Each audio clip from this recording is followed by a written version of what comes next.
Assalamualaikum warahmatullahi wabarakatuh. Pada kesempatan kali ini kami akan mempresentasikan terkait analisis dari film KKN di Desa Penari yang beranggotakan saya sendiri Mutiara Siti Nafisya dengan NPM 202446570020. Lalu ada teman saya Lazuara Bani Syahrul dengan NPM 202446570006. Selanjutnya, saya akan membahas terkait pengertian film. Jadi, film itu adalah media cerita visual yang bisa mengangkat berbagai aspek kehidupan, termasuk budaya dan kepercayaan masyarakat. Salah satunya adalah mitos yang masih kuat di berbagai daerah Indonesia. Film horor bukan hanya soal rasa takut, tapi banyak film horor di Indonesia justru membuat cerita-cerita yang syarat akan budaya dan mitos lokal. Salah satunya adalah KKN di Desa Penari yang menjadi sangat populer karena diangkat dari kisah nyata mahasiswa KKN. Lalu ada unsur film. Nah, unsur film itu sendiri ada tema, tokoh, dan penokohan, lalu alur atau plot, latar, visual dan sinematografi, musik dan efek suara, pesan moral, dan yang terakhir mitos dan simbolisme. Lalu selanjutnya ada fungsi film. Nah, fungsi film terbagi menjadi 5.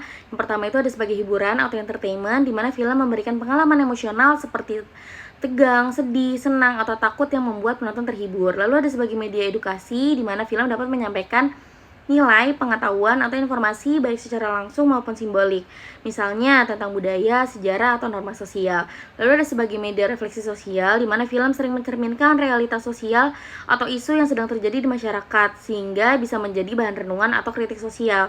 Lalu ada sebagai alat pelestarian budaya, di mana film bisa menjadi sarana untuk mengenalkan adat, mitos, bahasa daerah, dan tradisi masyarakat kepada generasi muda atau penonton global.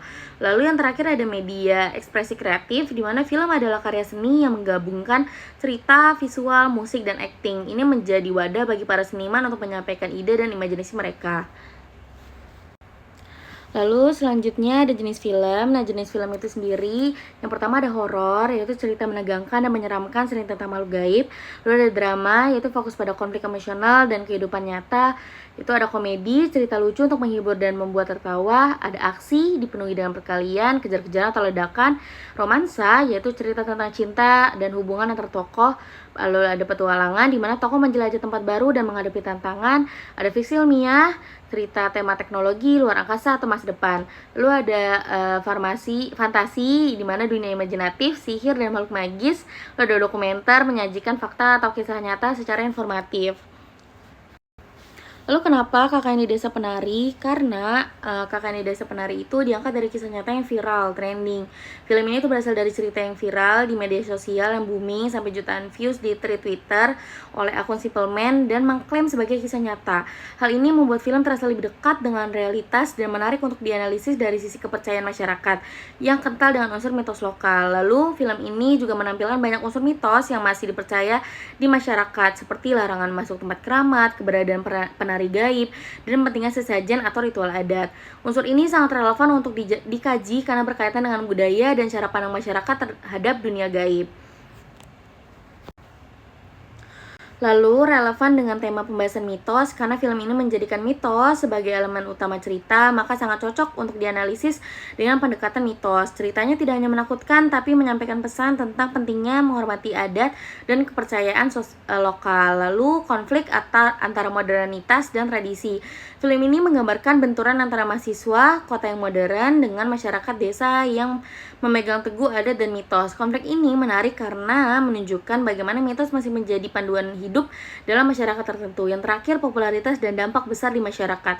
Film ini menjadi salah satu film Indonesia terlaris, sampai sekarang masih menjadi nomor 1 yang banyak ditonton dan diperbincangkan. Dengan pencapaian tersebut, film ini tidak hanya menghibur tapi juga memunculkan kembali diskusi tentang kepercayaan, mitos, dan adat dalam kehidupan masyarakat modern. Nah, untuk sinopsis film itu sendiri, film KKN di Desa Penari, film ini tuh bercerita tentang sekelompok mahasiswa yang menjalani program KKN atau kuliah kerja nyata di sebuah desa terpencil. Mereka mengalami kejadian aneh yang berhubungan dengan makhluk halus dan aturan-aturan tak kasat mata yang berlaku di desa tersebut. Konflik dimulai ketika beberapa dari mereka melanggar larangan adat yang sudah disampaikan sejak awal. Film ini disutradarai oleh Awi Suryadi dan yang diproduksikan oleh MD Pictures, yaitu Manoj Punjabi, dan tayang dengan 2 versi cut dan uncut pada 30 April dan 29 Desember 2022 dengan 7 pemeran utama. Dan sampai saat ini film horor ini masih menjadi film nomor 1 yang banyak ditonton atau banyak penontonnya. Lalu ada analisis film. Nah, analisis film pada film Kakek di Desa Penari itu yang pertama mitos tentang penunggu desa dan alam gaib. Jadi, desa yang dianggap memiliki penunggu atau makhluk halus yang mengatur keseimbangan spiritual. Dalam film Badarawuhi menjadi representasi makhluk tersebut. Analisisnya dalam konteks visual, kehadiran sosok gaib seperti Badarawuhi menguatkan mitos tentang tanah yang dijaga makhluk halus. Film memvisualisasikan mitos ini lewat pencahayaan gelap, suara gamelan, tarian, dan aura mistis. Yang kedua, mitos seksualitas dan penyimpangan norma.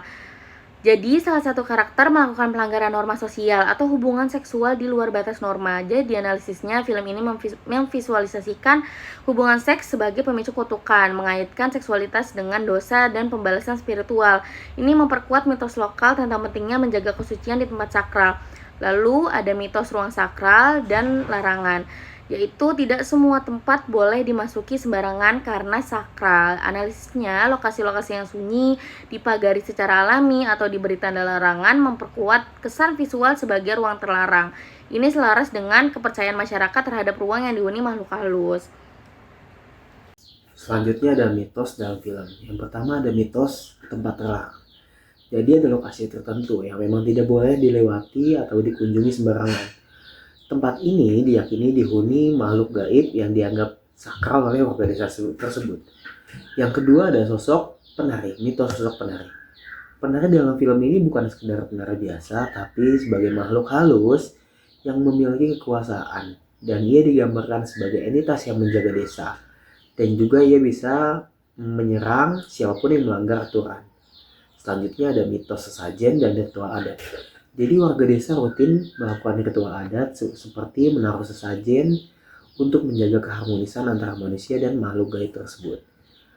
Selanjutnya ada denotasi dan konotasi. Yang objek pertama ada penari. Denotasinya adalah wanita yang menari dengan pakaian adat di tempat sepi.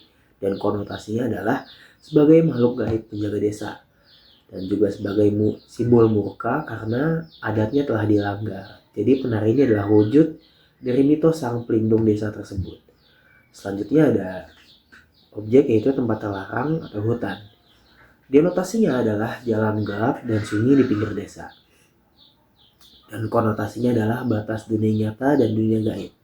Dan juga sebagai simbol tempat sakral yang memang tidak boleh dilanggar karena sudah menjadi bagian dari sistem mitos.